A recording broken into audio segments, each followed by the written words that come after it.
That's right. Welcome back, folks, to a blowout plus snow equals a Notre Dame snowout edition of the Always Irish Show. As always, thank you for being here. You can find the program on the very popular website known as YouTube. Do it, subscribe if you haven't yet. Appreciate it very much. Give the video a thumbs up. That helps me as well. Notifications on that way. You'll be alerted every time a new episode drops. You don't want to miss it, do ya? Do ya? Don't think so. Exciting stuff happening. You don't want to miss it. Twitter, search bar Always Irish Rat. Always Irish Inc. Emails, alwaysirishnd@gmail.com. Audio only anywhere you want this program. You can find this program. Call in line 312-900-8815. I imagine the phone lines will be popping tomorrow. People are going to want to talk about this game, and I got a feeling it's quickly going to turn to LA, and that's fine as well, and we will get into that as this show moves along. Fighting Irish Wire, make sure you check it out. I put an article up right after the game. Go over there, check it out. Just type in Fighting Irish Wire in the Google machine. It'll pop right up. Pop right up. I know it surprises some of you that I can read and write, but I can. Go check it out. So here we are, folks. All that worrying I did last week. Some of you did too. Some of you weren't worried about this game at all. Whatever. But for me, I admit I had some Boston College anxiety, right? Combined with our instability at home and just kind of, all right, the big point spread that we haven't done well with. I had some anxiety about it. I'm wound a little tight when it comes to Notre Dame, if you haven't learned yet over 7 years. I'm wound a little tight. Give me a break. The Irish destroyed backup college 44-0. Controlled almost every aspect of this game except for the amount of snow that was going to come down and when. Great senior day. I mean, what a great senior day. God bless these 25 guys leaving. I'm pretty sure that's the number I saw. 25 guys leaving. Their sacrifice, their family sacrifice, everything that goes into that. I'm happy for them. Hell, I'm even happy for my grounds guy, Chip, that made NBC snow blowing out there. You had the snow, and then once it's a blowout, who cares if it snows? It helps you because it's hard to catch up if you're behind. Like, it all just worked. It all just worked. I'm happy for all the fans that showed up and battled the elements. I'm happy for us watching the game at home that my blood pressure didn't reach stroke level for once. I'm happy for everybody. It's rare that I get to say that. I'm happy for everybody. Here's my number one takeaway. And listen, maybe it's just me. Maybe some of you did this too. It didn't take long to realize what direction this game was going. I underestimated how bad Boston College really is at football. But once that started happening and it was obvious, I'm not going to lie to you guys. My mind, I was watching us play BC. My mind was in LA.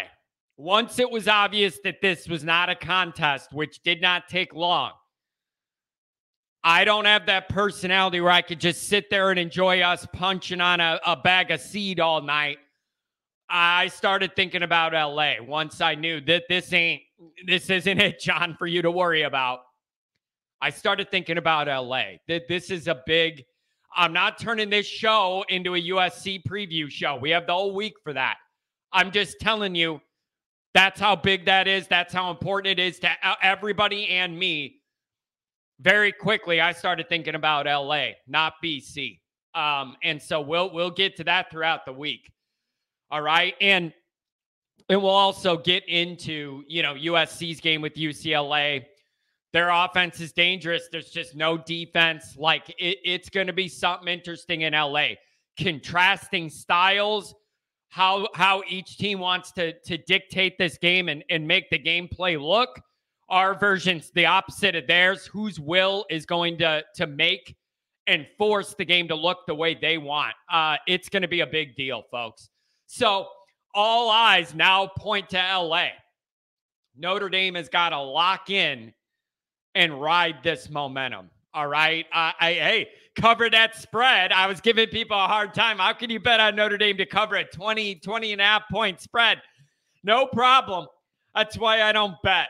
That's why I don't bet. And when I do, it's golf. It's not football. It's something where I feel like there's less moving parts. One guy, I know their history at the tournament. I know their history at the course. I line it up with their current play recently. It's a lot easier to figure out, in my opinion. So I don't know. Here's something that surprised me, and I've seen this talked about. Was anybody else surprised so many starters were still in when we were blowing the team out? Even Drew Pine was in on the last offensive series of the game, and it's like, wanted Angeli to get some time, and then people were saying, if he plays, you're going to burn a year of eligibility. They don't want to do that. Also, how much experience is he going to get doing handoffs in a blizzard? Whatever. I just thought it was interesting that a lot of those guys were in till the end. If that's a reflection of the new staff having more of a killer instinct than the last one, I guess I could get down with that a little bit. It's just your backup quarterback should play at some time. So I don't know whether this was right or wrong or whatever, what the strategic reason is, but it did catch my attention. I'm wondering what you guys think of that dynamic too. So now all eyes and all roads and all planes head to LA. Notre Dame has got to lock in and ride this momentum to LA. What a good game to be feeling yourself pretty good, feeling great about the defense, put up a lot of points, played bully ball all day. That's all the sort of stuff I want you to be riding with you on that plane to LA, taking that momentum with you. Here's what this all comes down to, folks. Under no circumstances whatsoever can Notre Dame allow this rivalry that we've owned for a bunch of years in a row now when USC was down to flip the first year we both have new coaches. Let the rivalry flip. Absolutely not. It's unacceptable. It can't happen. Think about the position of weakness that makes Notre Dame look like. We beat the hell out of them when they have these bad coaches and they're down and everything. Even Kelly was able to start beating them. And then year one that we each have new coaches, you're going to roll over in LA and let them throw it on you 7-on-7 style? I don't think so. I don't think so. Absolutely not. That would be emasculating. You cannot let this rivalry flip the first year you each have a new coach. And we go out there and just roll over and let them have the power play of the new dynamic of this with the new coaches. Hell no. Absolutely unacceptable. It can't happen next week. Happy Thanksgiving. I'm serious. That cannot be allowed to happen. Here's the next thing. Getting back to this Boston College game. They are really bad at football. Oh my good Lord. They are horrible at football. I'm sorry. They're bad. I'm sorry, Phil, your little monologue you typed up before the game, taking little shots at Notre Dame. 44-0 on senior day is a good day. It's a good day, and it's against this team that I hate in every single way. So this is a perfect way to ensure that not one Boston College person is going to run their mouth about anything in the near future. Good. Good. Here's something to really think about as a Notre Dame fan right now. This is going to blow your freaking mind. This stat is going to surprise you. I'd be shocked if it didn't. Think about in your mind the weakest part of the Notre Dame team this year. The offense, right? The struggles with Buckner injury, Pine, the receiver depth, the O-line early, whatever Tommy's doing on any given week, whatever, right? That's by far like the weakest part of the team to me. The part that's furthest away from elite to me is that part of our team. Despite all of that, Notre Dame has scored 35 or more points in 5 straight football games. The only other time Notre Dame's ever done that was 1943. Probably when people were still trying to figure out how to defend a pass, right? Like 1943. So that tells me a couple things. Number one is it tells me Brian Kelly sucks. Okay? It just does. All these years he was here, the guy couldn't figure out how to do this. Year one, we're in here with a half offense, a quarterback who was in the Lollipop Guild in The Wizard of Oz, throwing the ball into people's backs on the line. Wide receiver depth that doesn't exist, all of that. And we were able to get this record. 5 straight with 35 or more, hasn't been done since 43. So that's number one. Brian Kelly, the offense has sucked, and this is just more evidence towards that. And then here's the other thing. This is very encouraging. Notre Dame set this record, and this offense is the worst one Marcus Freeman's ever going to have. Or maybe I shouldn't say the worst one production-wise, the least amount of talent by far. Quarterback and wide receiver position. I'm fine with your tight ends, your running backs, and the offensive line right now. But those other parts are what wins you championships in the modern era. You need them. So it's encouraging to me that Notre Dame set this record, and the offense is nowhere near what the potential upside of this output's going to look like in a couple of years when the roster flips over into Marcus's image. And Marcus's image is very different than Kelly's for Notre Dame. Marcus's image is to actually get a lot of really good players and then have them play good football for you. I don't know what Kelly was trying to do, but that seems to be Marcus's goal in these key areas. Appreciate the effort. It's nice to have somebody who understands what's important around here and is actually going to work to figure it out, unlike Swamp Thing. Great job for record breakers in the Boston College game. Morrison, 3 interceptions. Last time was Harrison Smith. That's doing some work. Morrison is a future leader of this team. He is a future captain of this team. He is a young player with the instincts it takes to be a great secondary player. He has a feel of where the ball is going to be and how to position his body to be there to do something with it. For a young guy, listen, for anybody on Notre Dame's team doing this in the secondary, we would say Notre Dame's not known for having excellent corner play all the time. You know, Julian Love here and there, but not all the time. And so you would say this is a great output. The fact that he's a true freshman doing it is the best part. He's just going to keep getting better and better and better and be a leader by example. It is absolutely beautiful. 2 interceptions against Clemson, 3 on senior day. It's outrageous. Foskey breaks Justin Tuck's sack record.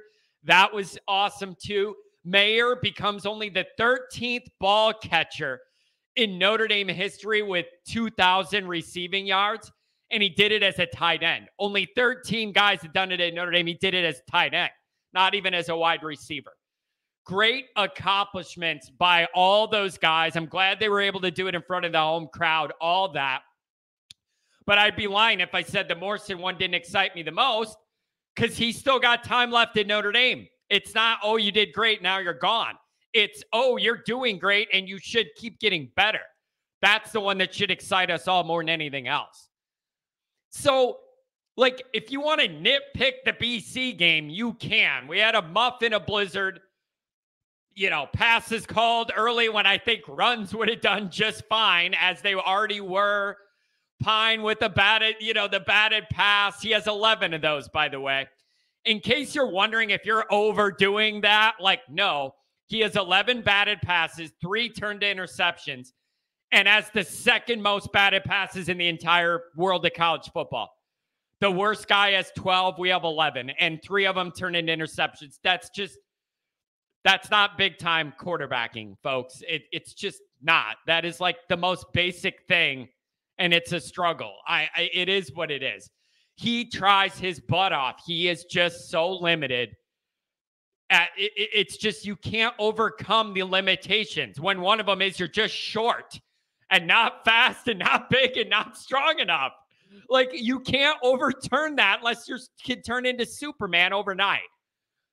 He's limited. I love his effort and his heart and his determination and grit.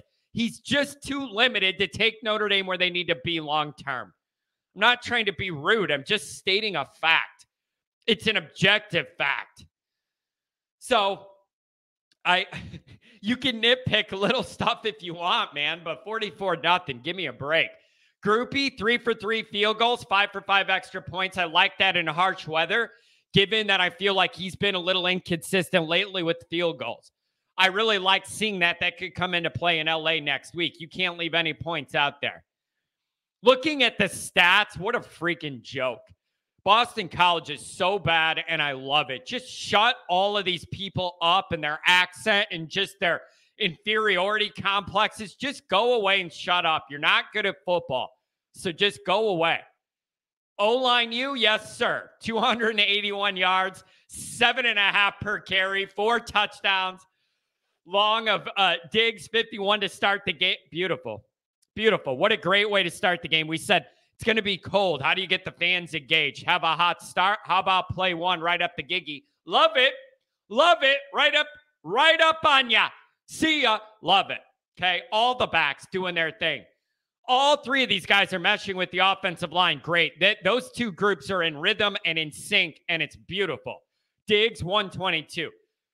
Estimate 71. Tyree, 50. 4 touchdowns between them. Those groups are playing well together, and it's beautiful. Passing, I mean, it's just a hard day in the weather. I understand that. Mayer got his. Colsey continues to step up and flash a little bit, and it's good to see. I mean, the weather really dictated this was a run-heavy game, and it should be, and the matchups dictated that as well. Our offensive front versus theirs. I like that.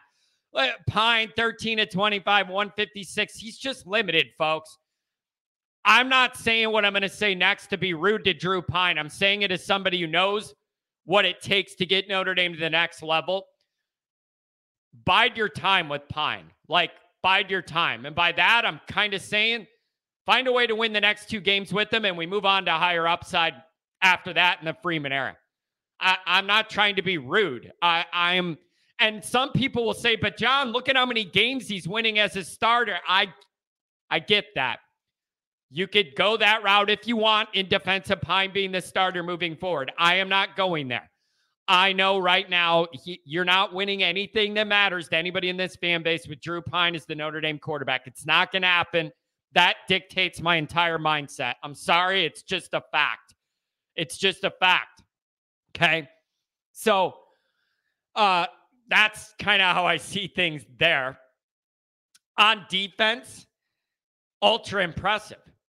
Ultra impressive on defense. 0 is the best you could do. 0 is the best you could do. You can't do any better than allowing 0. It's like bowling a 300 in bowling. You cannot do any better physically. 0 is 0. You win.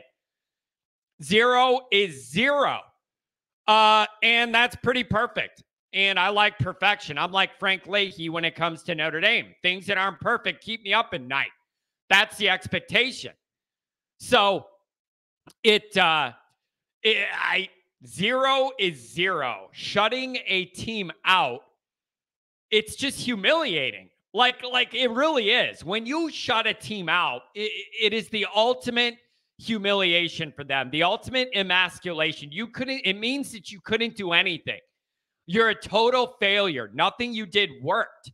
I mean, it really, really hits the other team hard. A shutout with 5 turnovers, 4 sacks, 7 tackles for loss, allowing 56 yards rushing. I mean, that's exactly the kind of output I want our guys thinking about as they go to LA. Like, what a great way to build confidence. Flying high, just ball hawking, justified swag a little bit. 0 is 0. You love 0. 0 is humiliating. You didn't even know a touchdown is a touchdown. You didn't even get in an area where you could kick a field goal. So 0 is the ultimate embarrassment for the other team. It's the ultimate sign of complete domination beginning to end.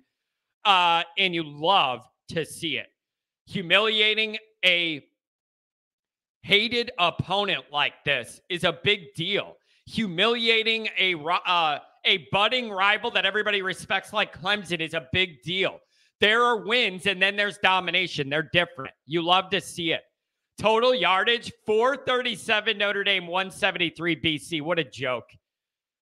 This was a fully welcome beatdown.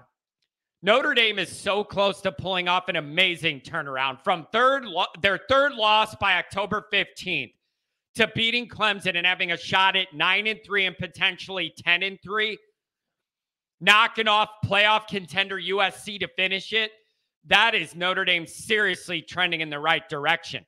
The vibe heading to LA could not be higher, and Notre Dame has something to prove.